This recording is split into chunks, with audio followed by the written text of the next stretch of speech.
হ্যাঁ হ্যাঁ ধরেন আমার একটু তুলে দেবেন তো সবাই। জয় রাম জয় রাম। জয় দেবেন, আশীর্বাদ করুন, আশীর্বাদ করুন, ধান দেবতাকে আশীর্বাদ করুন সকলে। সরে না, সরে না। যাই হোক, রাধা গোবিন্দ মন্দির কমিটির পক্ষ থেকে জিনাদের আহ্বানে এখানে এই রাধা গোবিন্দ কমিটির পক্ষ থেকে ওনাদের আহ্বানে আমরা কিন্তু এখানে আসতে পেরেছি বা এসেছি। কমিটির বাবারা আজকে রাম সীতার শুভ বিবাহে যাই হোক রামের জন্য ধুতি, পাঞ্জাবি এবং প্যান্ট এবং সীতার জন্য শাড়ি, ছায়া, ব্লাউজ দান করেছেন। এবং অবশ্যই অবশ্যই অবশ্যই মন্দিরটা সেটা আমার এখন না বাবা, সবার, এটা রাম মন্দির সবার।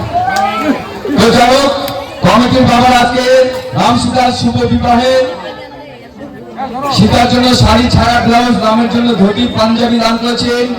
এবং তার সঙ্গে আজকে রাম সীতার শুভ বিবাহে রাধা গোবিন্দ মন্দির কমিটির সকল বাবারা মিলে আজকে রাম সীতার শুভ বিবাহে বিশেষ দান করেছেন 605 টাকা। 605 টাকা সবাই মিলে হাতে নিয়ে অভিনন্দন জানাবেন। জয় রাম, জয় শ্রীরাম, জয় রাধে। আমি রাম ঠাকুরের কাছে এবং রাধা গোবিন্দের কাছে আমি প্রার্থনা করব, এখানকার কমিটির বাবারা ঠিক এইভাবে প্রত্যেকটা বছর যারা ধর্মীয় অনুষ্ঠান এনে আপনাদেরকে আনন্দ দিতে পারে, এইটুকুই আমি রাধা গোবিন্দের কাছে প্রার্থনা করব। এই তো আমাদের অনুষ্ঠানের পরে পরে নাকি আপনাদের এখানে গীতা পাঠ হবে না কয়েকদিন পরে, ঠিক এইভাবে যেন আপনাদের গ্রামে ধর্মীয় অনুষ্ঠানগুলো হয়, আপনারাও অনেক কিছু জ্ঞান অর্জন করতে পারেন, এইটুকুই কামনা করব। এবার 50 বছর পূর্ণ হবে। হ্যাঁ, যাই হোক, এইবার এই বছরে নাকি বলে 50 বছর পূর্ণ হবে গীতা পাঠ এবং এক নাম পদাবলিত না।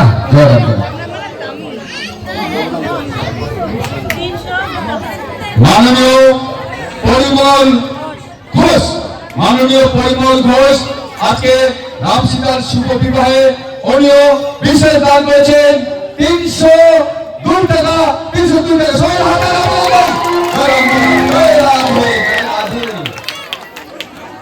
জয় রাধে কেউ বললে বিপরীত বলতে হয় রাধে রাধে, কিন্তু এখানে বলে না, তাই না? রাধে রাধে গলায় মালা দেখতেছি, কিন্তু রাধে রাধে করে শুনতে পাচ্ছি, তাই না? গলায় মালা, কপালে তিলক পরে সাথে হওয়া যায় না, মনটাকে সাথে করতে হবে। জয় রাধে ক্ষমা করবে বলতে বলে থাকি। হ্যাঁ, জয় রাধে বলে বিপরীতে রাধে রাধে বলতে হবে। তবে এমন করে ভক্ত নেই, কমিটির বাবারা 601 টাকা দান করেছে, এখানে নাই এমন করে ভক্ত নেই একজন ব্যক্তি যাকে রাম সীতার শুভ বিবাহে 501 টাকা দান করেন। দানি আছে কিন্তু মনটা তো নাই মনে হয়।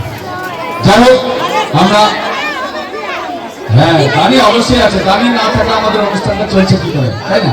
আছে, কিন্তু হয়তো একটু চিন্তা ভাবনা করছে। চিন্তা ভাবনা করতে নাই, ধর্মীয় অনুষ্ঠানে চিন্তা করবে না, ভগবানের নামে দিবেন, দিয়ে দিবেন, কপালে যা আছে তাই হবে, তাই না?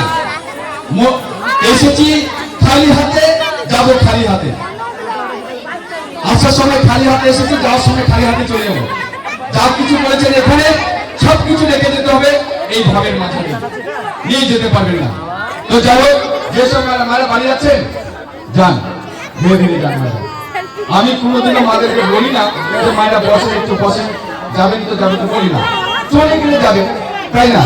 কারণ কাউকে জোর করে রাখা যায় না। এই পৃথিবীটা আনন্দময়, যার মনে যাহা রয়। একজন অনেকে যখন ভাবে যে না আর দেখো না, চলো বাড়ি যাই। হ্যাঁ, যাই হোক, যেসব মায়েরা প্রথমে এসেছিলেন ওই মায়েরা আরেকবার আসবেন তো। প্রথমে যেই মায়েরা এসেছিলেন সবাই, হ্যাঁ সবাই আসবেন। এখন টাকা পয়সা লাগবে না, নিয়মটা হচ্ছে এই যে আমি হস্তবন্ধন করে দিয়েছি, এটা আপনাদেরকে সকলে এসে খুলে দিয়ে যেতে হবে। আপনারা এসে খুলে দিয়ে যাবেন, কারণ আমি এই যে সম্পর্কটা করিয়েছি, মিলন ঘটিয়েছি, আমি ঘটক, আমি তো খুলে দেবো না, আপনারা খুলে দেবেন। হ্যাঁ আসবেন, যেসব মায়েরা এসেছিলেন ওই সব মায়েরা আসবেন, এসে রাম সীতার হস্তবন্ধনটা খুলে দিয়ে যাবেন।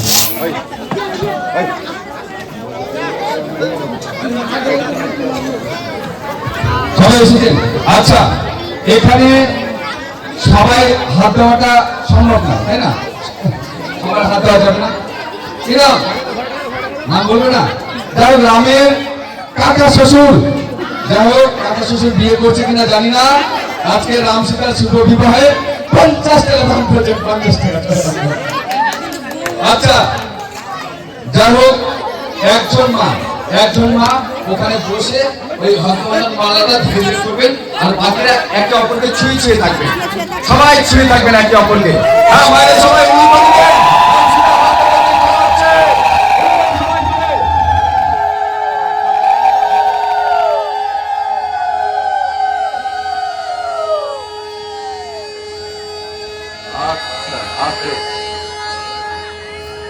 হস্তবন্ধন করা হয়ে গেছে। এইবার আমাকে একটু ভিতরে যেতে দাও। এবার কথা হলো কি মায়েরা, আপনারা প্রথমে এসেছিলেন, এখন আবার এসে রাম সীতার বিবাহটা কিন্তু আপনারাই দিলেন, আপনারা কিন্তু এসে 7 পা ঘোরালেন, বিবাহ দিলেন। এইবার রাম সীতার তো মা বাবা অবশ্যই ছিল, সীতার মা ছিল, রামের মা ছিল। এইবার আপনারা সীতার মা কে হবেন, রামের মা কে হবেন, এটা আপনাদের নিজের মন থেকে বলবেন। দেখুন কথায় বলে আপন থেকে পর ভালো, পরের থেকে জঙ্গল ভালো। পরকে যদি আপন ভাবা যায় নিশ্চয়ই আপনার মতন হবে, যদি মন থেকে না ভাবতে পারেন তাহলে কি করে হবে? তাছাড়া এমনও মা আছে যে হয়তো 3টা 4টা মেয়ে আছে, একটা ছেলে হয়নি, উনি কিন্তু একটা ছেলের আশা করে। আবার এমনও মা আছে যে 2টা বা 3টা ছেলে আছে কিন্তু একটা মেয়ে হয়নি, উনি কিন্তু একটা মেয়ের আশা করে। তো যাই হোক এরকম যদি কারো মনের আশা থাকে যে আজকে রাম সীতার বিবাহে যাই সীতাকে মেয়ে বানাবো বা রামকে ছেলে বানাবো, এরকম যদি মনের আশা থাকে অবশ্যই জানাবেন। বলুন রামের মা কে হবেন, সীতার মা কে হবে? হ্যাঁ আবার নাটকে যেতে হবে, মায়ের বসে আছে নাটকে। আজকে খুব করুন। হ্যাঁ সীতার মা কি নাম? পূর্ণিমা ঘোষ, মাননীয়া পূর্ণিমা ঘোষ। এই যে মন্দিরে পুজো করেন আসনা, পূর্ণিমা ঘোষ উনি সীতা দেবীর মা হয়েছে, রামচন্দ্র তোমার শাশুড়ি মা। হ্যাঁ যাক আপনি খুব ভাগ্যবান, কারণ মেয়ের মা সবাই হতে চায় না, কিন্তু মেয়ের মাই ভাগ্যবান, কারণ লক্ষ্মীর মা হতে পেরেছে। লক্ষ্মীর মা সবাই হওয়া সম্ভব নয়। হ্যাঁ এবার রামের মা কে হবে কি না? মিলন ঘোষ, মাননীয়া মিলন ঘোষ।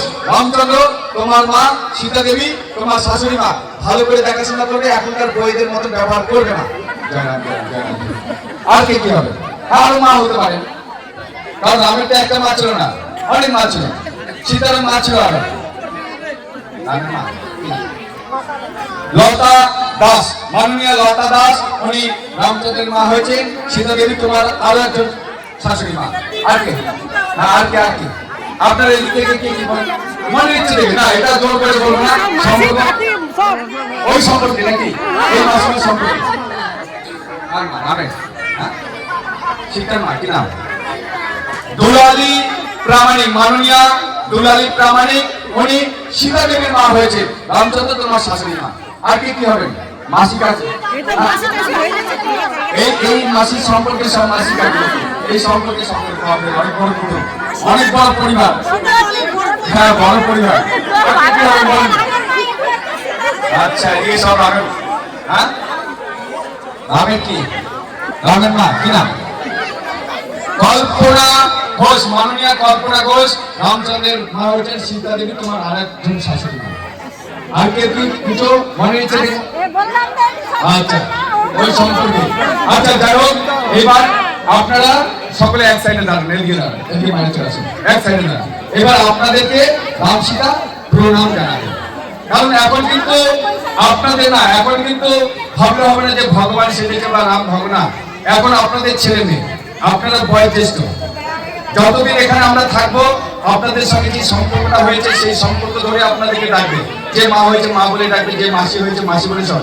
এবার যদি আপনারা মনে করেন যে না রাম সীতার সঙ্গে সম্পর্ক রাখবো, এখন তো মোবাইলের যুগ, মোবাইল নাম্বার নেবেন, ফোন করবেন, যাওয়া আসা করবেন, আপনার বাড়িতে অনুষ্ঠান হবে ডাকবেন, ওনার বাড়িতে অনুষ্ঠান হবে আপনারা যাবেন, এই তো সম্পর্ক। যাবেন আপনারা দাঁড়ান, প্রণাম দেবেন। হ্যাঁ রাম সীতা মাকে, শাশুড়িকে, শাশুড়িকে মাকে প্রণাম দেবেন। তো যাই হোক এবার আপনারা নিজে নিজে জায়গায় গিয়ে বসতে পারেন।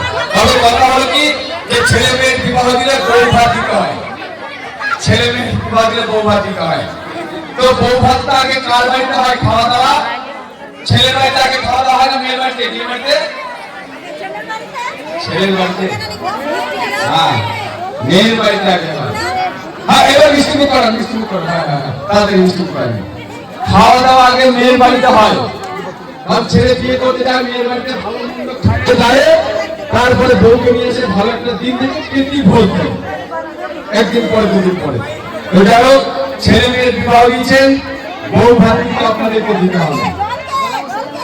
হ্যাঁ খালি ছেলে মেয়েকে মিষ্টি খাওয়ানো হবে না, ঘরে তো খাওয়াতে হবে। দর্শক বন্ধু, আমরা তো মানব জীবনের বিয়ে দিয়েছি, আমরা আজ প্রভু শ্রী রামচন্দ্রের বিবাহ দেখছি বা দর্শন দিচ্ছি। এই দর্শনে অবশ্যই কৃতজ্ঞতা লাভ করবেন এবং সবার আশীর্বাদ গ্রহণ করবেন আমাদের পরিবারের পক্ষ থেকে।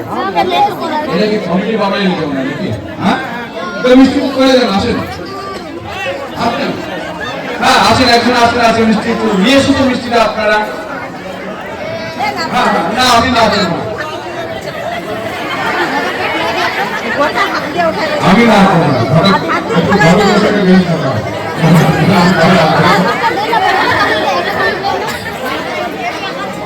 তো যাই হোক,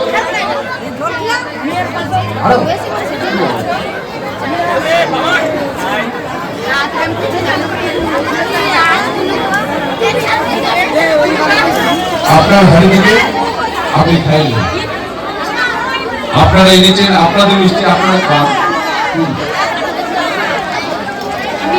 হ্যাঁ নিয়ে যাবেন হাতে উঠিয়ে, হ্যাঁ হ্যাঁ ওটার মধ্যে উঠায় নেন। এই দর্শন সবার ভাগ্যে হয় না, সকলেই রাম সীতার জয় বলবেন এবং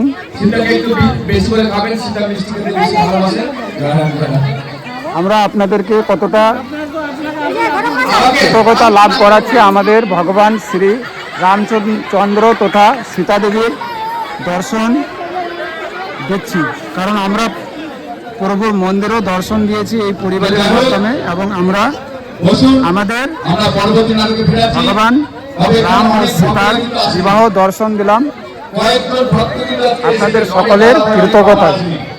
আমি যাচ্ছি, যেসব ভক্তরা দান করেছেন, যেসব ভক্তরা দান করেননি আমি যাচ্ছি, অবশ্যই দান করবেন, কারণ আপনাদের দানের উপরেই কিন্তু এই অনুষ্ঠানটা চলবে।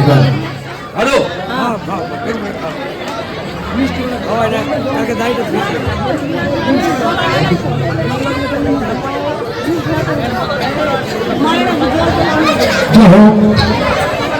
ধৈর্য সহকারে বসবেন, আমরা নাটকে ফিরে যাচ্ছি।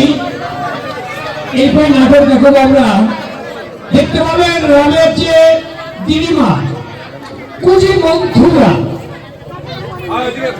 যাও গুরুদেব, তুমি যাও, সকলকে কাছে যারা আসেনি, অনেকে লজ্জা পেয়েছে, তাদের কাছ থেকে তুমি দক্ষিণা নিয়ে এসো। তবে এরপরে নাটক কিন্তু খুব ভালো লাগবে, হাস্য কৌতুক পালা। রামের যে দিদিমা কুজি মন্থুরা, কুজি মন্থুরার সঙ্গে অভিনয় হবে, বসে তো বসবেন। তবে এখন আমরা নাটকে ফিরে যাচ্ছি। আগামীকালকে যদি কেউ আমাদের সেবা দিতে চান, খাওয়াতে চান, বাড়িতে নিয়ে গিয়ে ভোজন, তাহলে অবশ্যই জানাবেন। ঘরে এসে তার নাম খাতায় লিখতে হবে, খাতায় নাম লিখতে হবে। যদি কেউ সেবা দিতে চান ঘরে এসে জানাবেন। আর আগামীকালকে এই মঞ্চে নাটক করে ধরবো সুন্দর পালা, ভরত মিলন সীতা দেবীর হস্তে বালুর পিণ্ডদান। আজকে দশরথে চারটি ছেলে থাকতে ছেলেদের হাতে কিন্তু দশরথ পিণ্ড পায়নি। কেন পায়নি, কারণ কি? বৌমা সে শ্বশুরের উদ্দেশ্যে পিণ্ড কেন দিয়েছে, এই যে দৃশ্যগুলো দেখতে পাবেন, জানতে পারবেন। তাই ধৈর্য সহকারে আপনারা বসেন। আগামীকালকে মায়েরা একটু পিণ্ডের জোগাড় করে নিয়ে আসবেন। পিণ্ডের জোগাড় গঙ্গা জল, বনের তৃণকোষ, পাকা কলা, আতপ চাল, ফুল, তিল, তুলসী এবং কাঁচা দুধ। আগামীকালকে একখানা লাল পেড়ের শাড়ি, কাপড় এবং একটুখানি বালু অবশ্যই কিন্তু নিয়ে আসবেন। আমরা নাটকের মধ্যে, অভিনয়ের মধ্যে দেখাবো সেই দৃশ্যটা আপনাদের সম্মুখে।